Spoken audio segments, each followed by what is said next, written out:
So ফার্স্টে আমরা দেখে নেব হোয়াট ইজ কস্ট শিট। তো এখানে বলছে ফার্স্টে ডেফিনেশনটা পড়ছি আমি।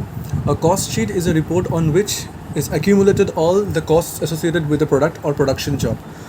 মানে একটা কস্ট শিটে যে কোনো ধরনের কস্ট আমরা ইনকার করি একটা প্রোডাক্টকে প্রডিউস করতে বা একটা প্রোডাকশন জবে, সেই সব কটা কস্টকে একটা কস্ট শিটের মধ্যে ধরা হয়।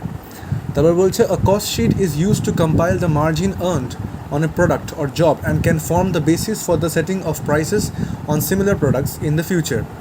মানে বলছে কস্ট শিট থেকে আমরা জানতে পারি আমরা কতটা মার্জিনে প্রফিট বা কিছু আর্ন করতে পারি একটা প্রোডাকশন করে, আর এই কস্ট শিট দেখলে আমরা অ্যাটলিস্ট জানতে পারবো কতটা কস্ট হচ্ছে, সেই ভেবে আমরা সেই অনুযায়ী আমরা প্রাইস সেট করতে পারবো, আমাদের প্রফিট কতটা চাই সেই অনুপাতে।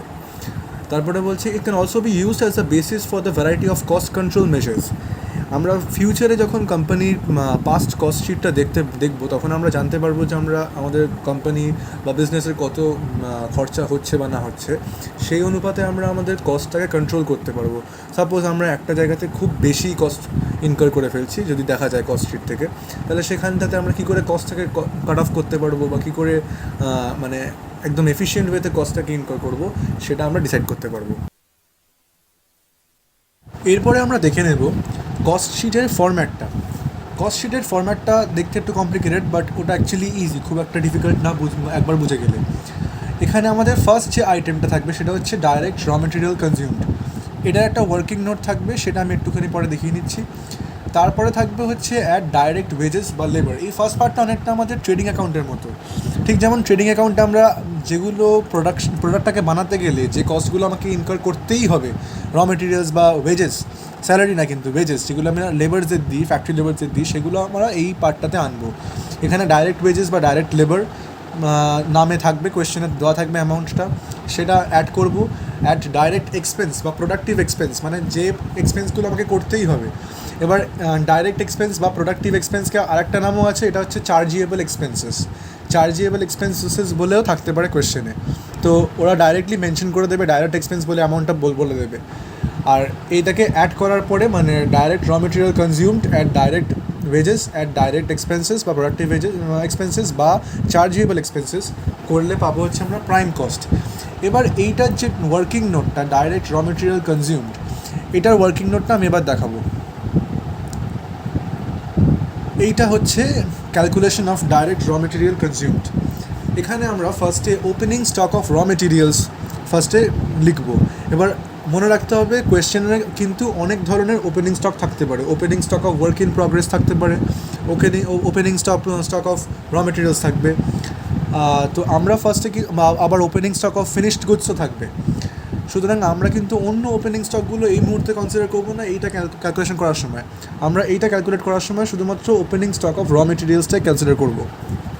তারপরে কোনো যদি নতুন র মেটেরিয়ালস পারচেস করা হয় ওই অ্যাকাউন্টিং ইয়ারে, সেই পারচেসটাকেও অ্যাড করব। ঠিক যেমন ট্রেডিং অ্যাকাউন্টে করতাম টু সাইডে পারচেস লিখতাম টু পারচেস করে, তেমনই ওপেনিং স্টক অফ র মেটেরিয়ালের সঙ্গে আমরা অ্যাড করব পারচেসেস অফ র মেটেরিয়ালস। তারপরে যদি পারচেসেসের মধ্যে যদি কোনো ক্যারেজ ইনওয়ার্ড থাকে, যেমন আমরা ট্রেডিং অ্যাকাউন্টে করতাম, তেমনই এখানেও যদি কোনো ক্যারেজ ইনওয়ার্ড বা ফ্রেড থাকে সেটাকে আমরা অ্যাড করব। তারপরে হচ্ছে less closing stock of raw materials. Closing stock of র মেটেরিয়ালসটা বলা থাকবে, সেটাকে আমরা তারপরে মাইনাস করে নেব। এবার এই জিনিসটা পুরোটা করার পরে যেটা বেরোচ্ছে, opening stock at purchases of raw materials at freight বা carriage on raw material purchased less closing stock of raw materials, এটা করলে যেটা বেরোচ্ছে সেটাই হচ্ছে আমাদের ডাইরেক্ট র মেটেরিয়াল কনজিউমড। এই ডাইরেক্ট র মেটেরিয়াল কনজিউমডটাই আমরা কস্ট শিটের ফার্স্ট আইটেম হিসাবে লিখবো এখানে। এরপরে আমাদের ডাইরেক্ট ওয়েজেস অ্যাড করব, ডাইরেক্ট এক্সপেন্সেস অ্যাড করব, তারপর আমরা পেয়ে যাবো হচ্ছে প্রাইম কস্ট। এই প্রাইম কস্টটা আমরা আউটার কলামে লিখে দেবো। নেক্সট হেডিং হচ্ছে factory or works overhead. Factory বা ওয়ার্কস ওভারহেড এটা শুধুমাত্র ফ্যাক্টরিতে যে খরচাগুলো হয় সেইটাকে নিয়ে ডিল করে। এখানে ফ্যাক্টরি লাইটিং আছে, ফ্যাক্টরি সুপারভিশন আছে, ফ্যাক্টরি রেন্ট আছে।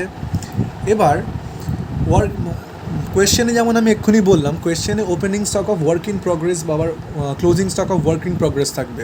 ওয়ার্ক ইন প্রগ্রেসে যেটা ওপেনিং থাকবে সেটাকে আমরা অ্যাড করে দেবো এর সাথে, আর যেটা ক্লোজিং থাকবে সেটা আমরা লেস করে দেবো। তাহলে ফ্যাক্টরি লাইটিং ওটা অ্যামাউন্টটা ইনার কলামে লিখে দেবো, অ্যামাউন্টগুলো ইনার কলামে লিখবো। Factory lighting, factory supervision, factory rent, add opening stock of work in progress less closing stock of work in progress করে যেটা বেরোচ্ছে সেটাকে আমরা বাইরের কলামে লিখবো। এই যে অ্যামাউন্টটা, এই যেটাকে আমি হাইলাইট করলাম, এই অ্যামাউন্টটা হচ্ছে আমাদের ফ্যাক্টরি বা ওয়ার্কস ওভারহেডের টোটাল অ্যামাউন্ট। এই টোটাল অ্যামাউন্টটার সাথে যদি প্রাইম কস্টটাকে আমি অ্যাড করি, এই অ্যামাউন্টটার সাথে যদি আমি প্রাইম কস্টের এই অ্যামাউন্টটাকে যদি অ্যাড করি, তাহলে আমরা পাবো হচ্ছে ওয়ার্কস কস্ট। এই ওয়ার্কস কস্টটা আমরা আউটার কলামে লিখে দেবো। তারপরে পাচ্ছি আমরা হচ্ছে office and administrative overhead. Office and administrative ওভারহেডে কী হয়, অফিসের এক্সপেন্সেসগুলো যেমন স্যালারি বা অফিসের রেন্ট, এগুলো আমরা এখানে ইনক্লুড করব। এবার অফিস রেন্টটা আমরা লিখলাম, অফিস স্যালারি বলা থাকবে লিখলাম। অনেক সময় হয় কি ডাইরেক্টলি এইসব ভেতরের আইটেমসগুলো না বলে একদম ডাইরেক্টলি বলে দেয় অফিস অ্যান্ড অ্যাডমিনিস্ট্রেশন ওভারহেড বা ফ্যাক্টরি বা ওয়ার্কস ওভারহেড, ডিরেক্ট অ্যামাউন্টটা দিয়ে দেয়। সেক্ষেত্রে আমাদের ক্যালকুলেশনের ঝামেলাটা থাকবে না, সেক্ষেত্রে আমরা ডাইরেক্টলি আউটার কলামে লিখে রাখবো, এই জিনিসটা লিখে রাখবো ডাইরেক্টলি আউটার কলামে আমরা ওভারহেডের যে টোটাল অ্যামাউন্টটা লিখে রাখবো। কিন্তু যদি বাকি এলিমেন্টসগুলো বলে দেয়, তাহলে সেক্ষেত্রে আমরা ভেতরের ফার্স্টে এলিমেন্টগুলো লিখবো, তারপরে অ্যাডিশন করে যেটা বেরোচ্ছে সেটাকে আমরা বাইরে লিখবো। এইটা হচ্ছে আমাদের যেটা হাইলাইট করলাম, এইটা হচ্ছে আমাদের অফিস অ্যান্ড অ্যাডমিনিস্ট্রেশন ওভারহেডের টোটাল অ্যামাউন্টটা। এবার অফিস অ্যান্ড অ্যাডমিনিস্ট্রেশনের টোটাল অ্যামাউন্টটার সঙ্গে যদি আমি ওয়ার্কস কস্টটা অ্যাড করি, তখন আমরা পাবো হচ্ছে কস্ট অফ প্রোডাকশন। এবার এই কস্ট অফ প্রোডাকশনের সঙ্গে আমরা অ্যাড করব opening stock of finished goods. আমি যেমন বলেছিলাম প্রশ্নতে অনেক ধরনের ওপেনিং স্টক থাকবে। ফার্স্টে আমরা কি দেখলাম, raw materials, opening stock closing stock of raw materials. তারপরে দেখলাম opening stock closing stock of work in progress. এখন আমরা দেখছি ওপেনিং স্টক বা closing stock of finished goods. এবার কস্ট অফ প্রোডাকশন মানে office overhead, office and administration ওভারহেডের পর আমরা ওখানে যেটা ওটার সঙ্গে আমরা যখন ওয়ার্কস কস্টটাকে অ্যাড করবো, সেক্ষেত্রে তখন আমরা পাবো হচ্ছে cost of production. Office and administration overhead এর সাথে যখন আমরা ওয়ার্কস কস্টটাকে অ্যাড করব, তখন আমরা পাবো হচ্ছে কস্ট অফ প্রোডাকশন। এবার কস্ট অফ প্রোডাকশনের সাথে আমরা অ্যাড করব opening stock of finished goods আর লেস করব closing stock of finished goods. তাহলে আমরা পাবো হচ্ছে যেটা পাবো সেটা আউটার কলামে লিখব, এই আউটার কলামে আমি লিখলাম। এবার কস্ট অফ প্রোডাকশন এইটা এর সাথে যখন এই যে opening stock of finish goods আর closing stock of finish goods যখন লেস করে যে অ্যামাউন্টটা বেরোচ্ছে সেটাকে যখন আমরা অ্যাড করে দেবো, তখন আমরা পাবো হচ্ছে কস্ট অফ গুডস সোল্ড।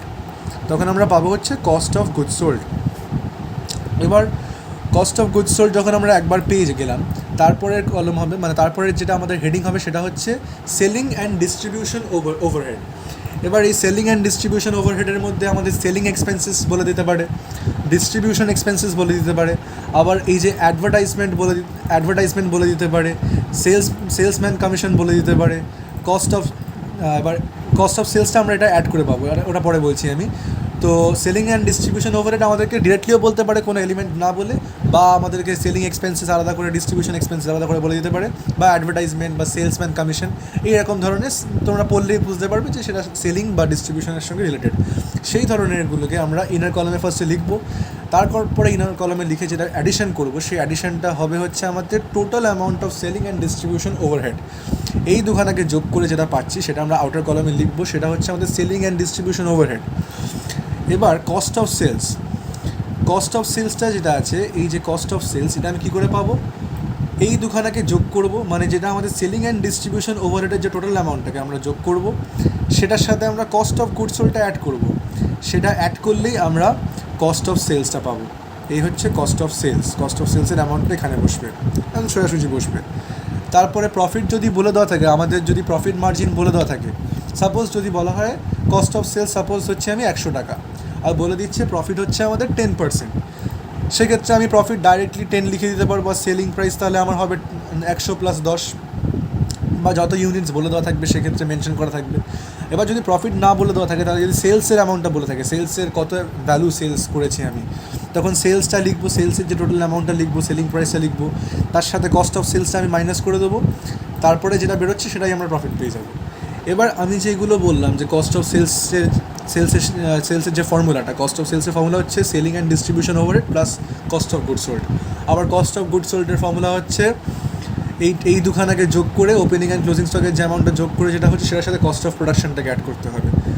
আবার কস্ট অফ প্রোডাকশনের যেটা ফর্মুলা সেটা হচ্ছে office and administration overhead plus works cost. আবার ওয়ার্কস কস্টের ফর্মুলাটা হচ্ছে ফ্যাক্টরি বা works overhead plus prime cost. এইটা আমি এখানে লিখে দিয়েছি, তোমরা চাইলে এটা একটা স্ক্রিনশট নিয়ে নিতে পারো। এই জিনিসটা এখানে কস্ট বলে দিয়েছে দু ধরনের, একটা হচ্ছে ডাইরেক্ট কস্ট, একটা হচ্ছে ইনডাইরেক্ট কস্ট। এলিমেন্টস অফ কস্টের মধ্যে পড়ছে material, labour and other expenses.